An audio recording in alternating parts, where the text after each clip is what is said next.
Back अहम मसलु साथी पृछन कि नमाजो पत मुक्तदियन कुन फेरुन यह अहादिसन अंदर आमुत सुन्नत मामले लेखन।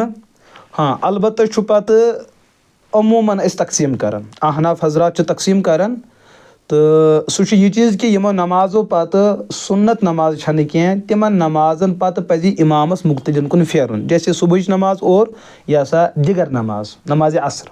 बाकी नमाजन अंदर इख्तियार फेर तो तब भी गुंजाइश है न फेर तो तब भी गुंजाइश है। बहरहाल यह इल्मी मसल अत में दोनों राय मौजूद, किसी की तरदीद ना की जाए न किसी को बुरा भला कहा जाए। लेकिन अत मामलस में बड़ बार गलती गसन युकुन अमूमन ना मुक्तदियन जहन गसन और ना अइमे मसाजिदन जहन गसन। सह क्या शाइरुल्लाह उनकी बेहुरमती। यम शाइरुल्लाह तिम चीज़ तिम अलामात तिम निशानी यमो सद प्रजनावन कि इसका ताल्लुक इस्लाम के साथ है। जैसे हमारी मस्जिद इस्लामुक शार आसन, हर का गैर मुस्लिम दपान यह हसा गई मस्जिद, यह काबिल इज़्ज़त काबिल एहतराम।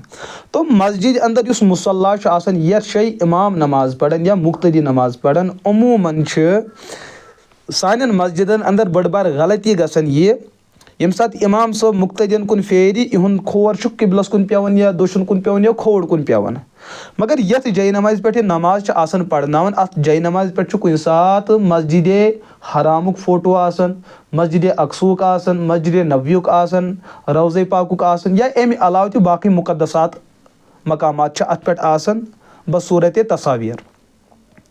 तो गैर शोरी एरबार यम सात मुक्तदी या सा मुक्तदियन कुन इमाम सब फेर इहन खोर पेन बिल्कुल अथ जाय पे दिलस मन अमिस यह चीज़ कि ये किसी चीज़ की जो है ये कर कुछ चीज़ बेहुरमती, लेकिन वो गैर शोरी वो सब कुछ हो जाता है। यम सात ना अख इंसान ये यसी कि मेन शक्ल ऐसे वत पे तस्वीर लोग आए उसको रोंदते चले जाए, ये ना लुक पन्ने खतर पसंद करें। तो ये जो अल्लाह का घर है उसके कदमों के नीचे आ रहा है, तो ये शाइरुल्लाह की ताज़ीम के खिलाफ है। लिहाजा यम सन हाज हजरात उम्र करन वल गसन हरमे पाक पे तिम तबरुकन अनन तोर जय नमाज, मगर तिम अमूमन अनन सो जय नमाज ये पे क्या ये पे मस्जिद हराम नबी अक्सा खाने का बनत या तस्बीह अनन तिमन पे अल्लाह मोहम्मद आसन। तो यम सात पत घरेलू माहौलस अंदर वातान इनकी बड़ी बेकदरी हो जाती है। जय नमाज मस्जिद मज गसन, जय नमाज घरन अंदर गसन और इथे कट तस्बीहातन अथन मज गसन उनको रास्ते पे गिराया जाता है। तो दानन ओस मसले क्या, लेकिन उन दानों पे अल्लाह और मुस्तफ़ा अलैहिस्सलातु वस्सलाम का नामी गिरामी मुनक्कश होता है, तम शाइरुल्लाह तमुक ताज़ीम पामाल गसन। लिहाजा इन चीज़न मन बड़ा हसास रोजुन। तिजारत तो हमने करनी है लेकिन तोजरस दिमो इस फ़ायदे, मगर पन्निस ईमानस गस नुकसान वातुन कह।